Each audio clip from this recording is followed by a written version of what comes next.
Welcome back to Under the Floorboards, the podcast where we delve into dark corners of history and uncover the chilling stories buried beneath. I'm your host, Gene, and today's episode takes us back over 400 years to explore the horrifying tale of Simon Bingelhelm.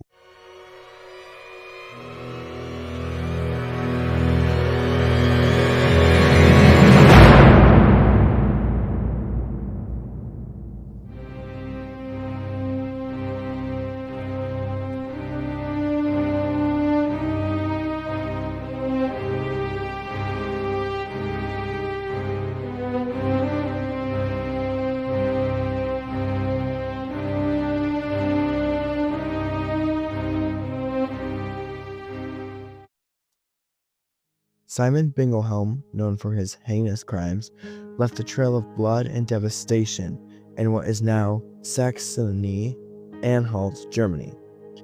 But before we dive into his gruesome acts, let's take a moment to set the stage. The 1500s were a troubled time in Europe. Plagues, wars, and widespread poverty created conditions that often gave rise to desperate or depraved individuals. Simon Bingelhelm was one of them. Unfortunately, no records of his childhood survive to give insight into how he became the man he did. But from what is known about his crimes, it's not hard to imagine that his early years may have been fraught with hardship and violence. Simon Bingelhelm confessed to 71 crimes, although the real number of his crimes could be even higher. He committed murders, thefts, and arson on an unimaginable scale. His actions were so horrifying that he earned the nickname the Thousand Devils of Halberstadt.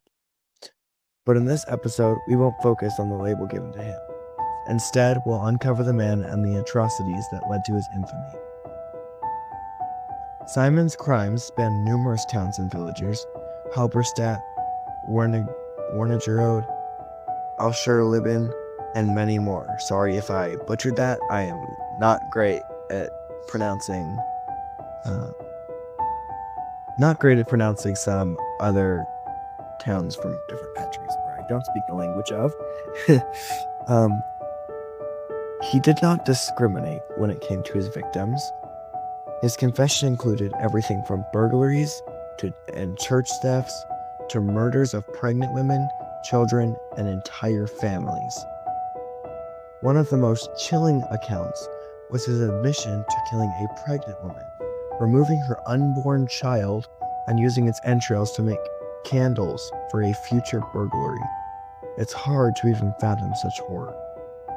What I believe what would have happened was he took these candles and placed them in these houses to try to intimidate. So like a method of intimidation for the people that he robbed. Going back to what I was talking about, he also claimed responsibility for the fire at Drubeck Abbey Monastery in 1599, a blaze he watched from a nearby mountain, which is crazy. The fact that he caused something like that and just watched it, like, that's just crazy to think about, like committing arson and then watching it burn. The arson, like many of his crimes, seemed to be motivated as much by malice as by any material gain. Simon's reign of terror extended to robbing churches, desecrating sacred places, and stealing from the poor. Now let's talk about his interrogation and confession. Keep in mind that during this time, confessions were often extracted under duress or torture, which we don't do anymore because we are now civilized human beings, and that time is long gone. Instead, we do, oh my gosh, what's it called? Interrogations, and, just using evidence against people to try and scare them into giving up information, which is a big, big change from what we used to do. Simon admitted to a staggering number of crimes, including 26 murders and the other 71 acts of violence that I told earlier. Whether all of these were entirely truthful or not, the details paint a picture of a man who thrived on chaos and destruction.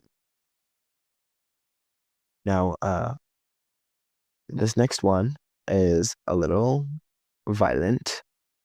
Uh, just letting you know now, this particularly disturbing incident involved Simon and a couple of his accomplices, and they adopted children and sold them to traveling merchants, or at least he tried to. When they were unable to sell them, they just murdered the children in cold blood. He described burying one child up to their armpits in a meadow and throwing stones at them until they died. These it's really sad to think about. Like, imagine having your child's life end like that, like in a meadow, just dying because I don't know whether it was bleeding out or if it was like head trauma or what, but yeah, he had no capacity for violence. Like it was just, it seemed infinite. Like if he hadn't been caught, he probably would have never stopped. Um, so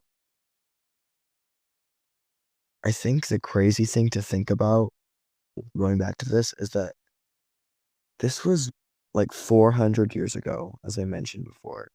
So everything was way different.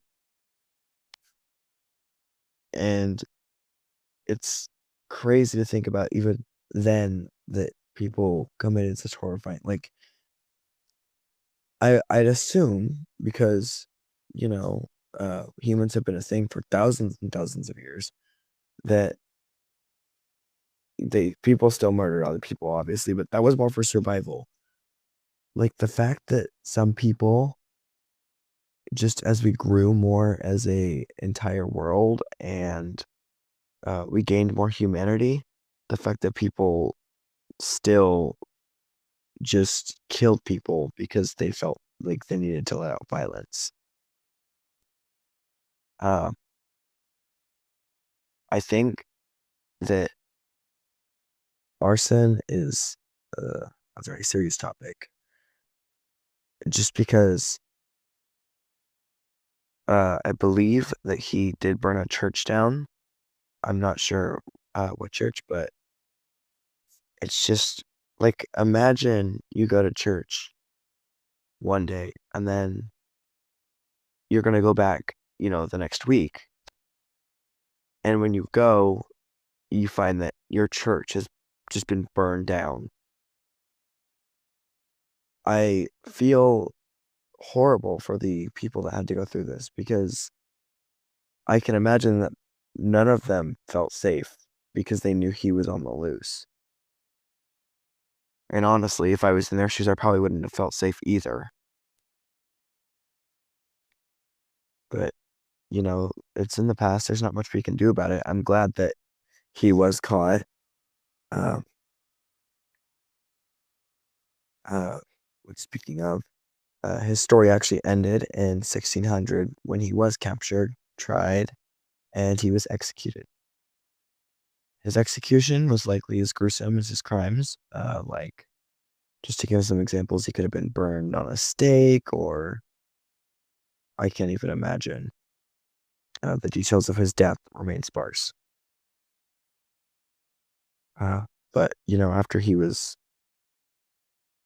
executed, I'm sure that everyone just in Germany and that knew who he was and what he was doing, just big breath of relief. Uh, which, yeah, it's crazy that someone is capable of doing that. I think something that people don't understand is that so many people are capable of doing these things and we don't notice it until it's already too late. Which I get there's nothing we can do about it, but the only thing we really can do is try to be better people. because you could say something that you don't mean to be harmful and it hits someone really hard and it affects them and their whole life. And they could become something horrible because what you said affected them, which I'm not saying everyone says things like that, but personally speaking, I've been hit hard with comments like those. Obviously, I'm okay because I knew that it was either a joke or they didn't care and they don't deserve my attention. I am still in high school, so I guess that's something big that everyone goes through because, high school is a hard thing. Sorry, I do not mean for this episode to be so sad. This is meant to be like a background noise, but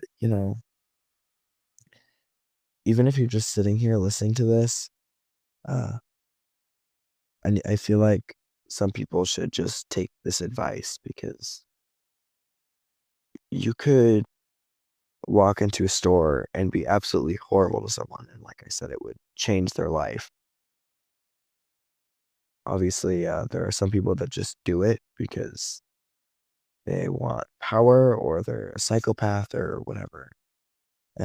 Something that I also think that people don't really understand is the difference between a psychopath and someone psychotic. A psychopath is someone who just doesn't feel empathy for others, someone who can fake loving someone. They don't care. They're just trying to get to the top. They'll do whatever they can, whether that's killing or throwing people beneath them or ruining someone else's life for theirs to go up. A psychotic is someone who is legally insane, so their mind is, all messed up, whether that be a visionary killer, which is someone who sees things and can hear things like someone telling them to kill someone. And so they do it in fear for maybe their own life, or maybe they're just listening to this voice that they have,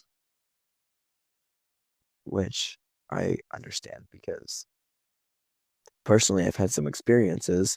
I'm not saying that I am schizophrenic, but um, I have heard voices in my head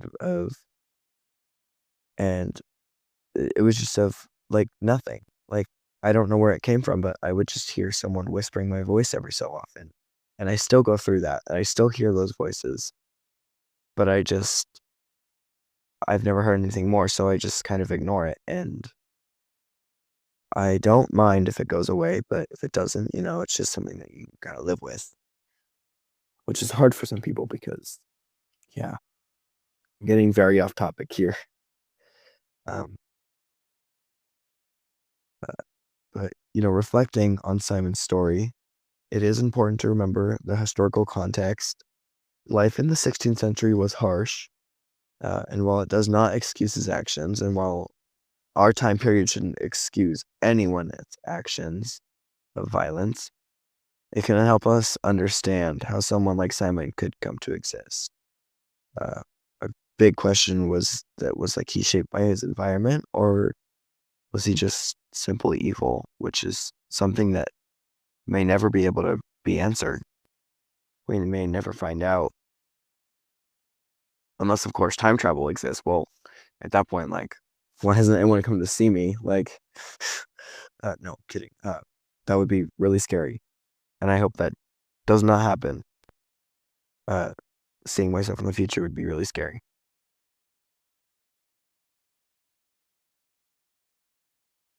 Okay, I think I am going to leave it there. Thank you for listening to this episode of Under the Floorboards. If you enjoyed this episode, please subscribe or leave a review or follow me on Spotify from whether you be listening to this on YouTube or Spotify. Um, Join me next time when I uncover more chilling tales from the shadows of history. If you would like to have me cover any specific killer that you think should be brought up and put in the spotlight, feel free to comment and I will look into it. But until then, stay curious and stay boarded.